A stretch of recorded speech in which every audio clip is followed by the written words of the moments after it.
दोस्तों, मोक्ष देने वाले एकादशी जिसे मोक्षदा एकादशी कहा गया है, कहते हैं कि इस दिन स्वर्ग के द्वार खुल जाते हैं और पापों का बोझ हल्का होने लगता है। लेकिन क्या आपने कभी सोचा है, इसी खास रात अगर आपको कोई मरा हुआ प्रियजन सपना में दिखाई दे जाए, तो क्या यह सिर्फ एक सपना होता है या फिर यह कोई संदेश होता है? सबसे पहले जानते हैं मोक्षदा एकादशी का महत्व। मोक्षदा एकादशी मार्गशीर्ष मास की शुक्ल पक्ष में आती है। शास्त्रों में कहा गया है कि इस दिन भगवान विष्णु स्वयं जीवों की मुक्ति का द्वार खोलते हैं।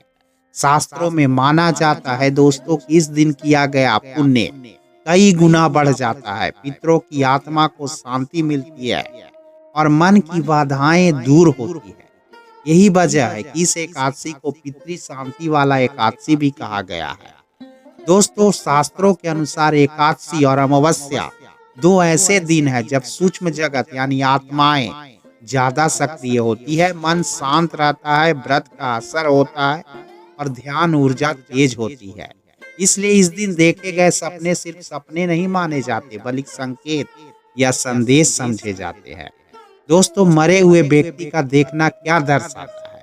सबसे पहला दोस्तों, पितृ शांति की इच्छा। जी हाँ, अगर सपना हल्का, शांत और सकारात्मक हो तो यह संकेत माना जाता है कि आपके पितृ आपसे प्रसन्न है और आशीर्वाद दे रहे हैं।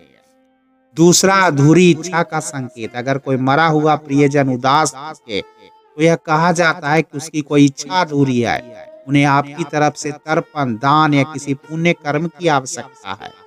तीसरा, बचाव का संदेश। कभी कभी सपने में मृत व्यक्ति आपको किसी खतरे से आगाह करता है। यह चेतावनी भी हो सकती है, किसी गलत निर्णय से बचने की या फिर किसी बुरे संगति से दूर रहने की।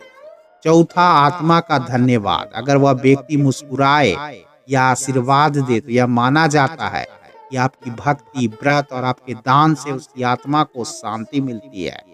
चौथा दोस्तों, मोक्षदा एकादशी पर ऐसा सपना है तो क्या करना चाहिए?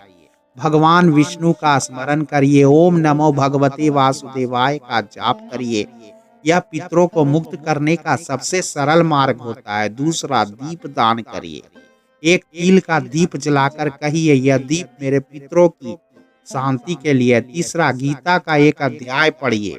मोक्षदा एकादशी पर भगवत गीता पढ़ना बहुत शुभ माना जाता है, पितरों को प्रकाश मिलता है। चौथा, ब्राह्मण या गरीबों को भोजन कराइए।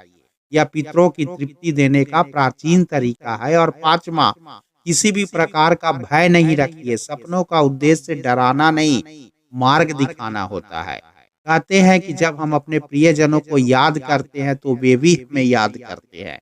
मोक्षदा एकादशी वो दिन है जब दुनिया और ऊपर की दुनिया के बीच का पर्दा हल्का हो जाता है। इसलिए अगर आपको कोई अपना दिख जाए तो समझिए आपके पास आकर आशीर्वाद दे रहे हैं।